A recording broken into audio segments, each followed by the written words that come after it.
Je suis Eugène Diomi Ndongala Nzomambu, député national élu de la circonscription électorale de la Funa dans la ville de Kinshasa en 2011. Je viens de passer plus ou moins 7 ans d'emprisonnement injuste. Et pendant toute cette période, j'ai été soutenu par l'Union interparlementaire. Aujourd'hui, pour moi, c'est une occasion de remercier les efforts inlassables, des efforts fournis par l'assistance de l'Union interparlementaire qui n'a pas lésigné sur les moyens pour nous sortir de l'emprise d'un pouvoir dictatorial qui nous a condamnés injustement pour des raisons politiques. Et pendant toute cette période de notre calvaire politique, nous avons été soutenus par l'Union interparlementaire. Raison pour laquelle, aujourd'hui, nous remercions l'Union interparlementaire. Nous soutenons l'Union interparlementaire pour tous les efforts qu'ils ont fournis quant au soutien qu'ils nous ont apporté. Nous, parlementaires congolais, puisque je n'étais pas le seul, nous sommes nombreux qui avons été emprisonnés injustement pour des raisons politiques.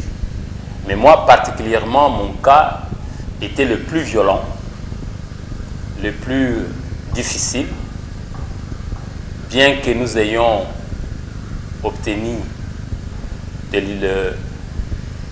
du comité des Nations Unies de Genève un jugement.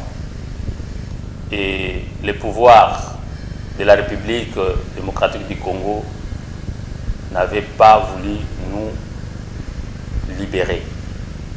Et l'Union interparlementaire a fourni beaucoup d'efforts, beaucoup d'interventions, beaucoup de résolutions, et qui finalement aujourd'hui ont porté des résultats concrets. Nous sommes libérés.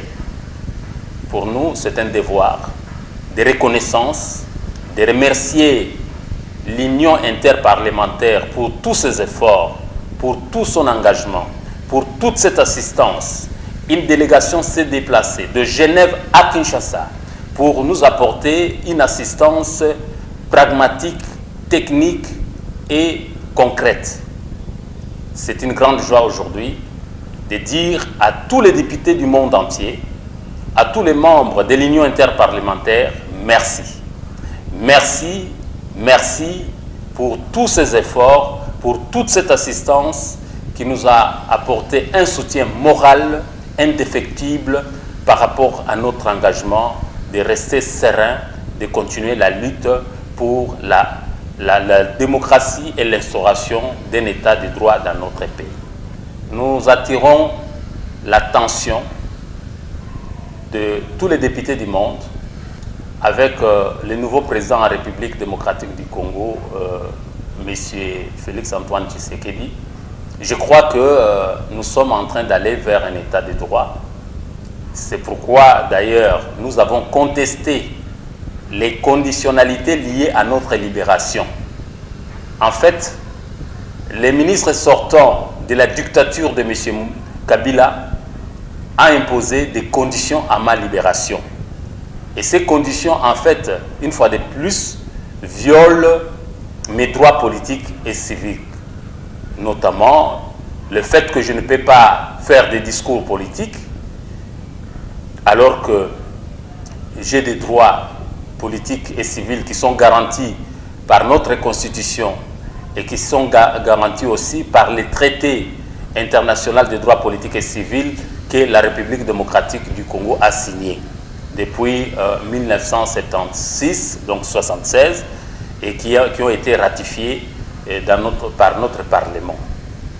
Raison pour laquelle nous continuons à solliciter l'intervention de l'Union interparlementaire pour insister à ce que ces conditions scélérates soient immédiatement levées, d'autant plus que je détiens un jugement contradictoire rendus par le Comité international des droits de l'homme et que ces jugements avaient prévu l'indemnisation, avaient prévu l'annulation de la condamnation émise par les juridictions congolaises dans un processus non légitime, non conforme à la constitution congolaise et au droit congolais.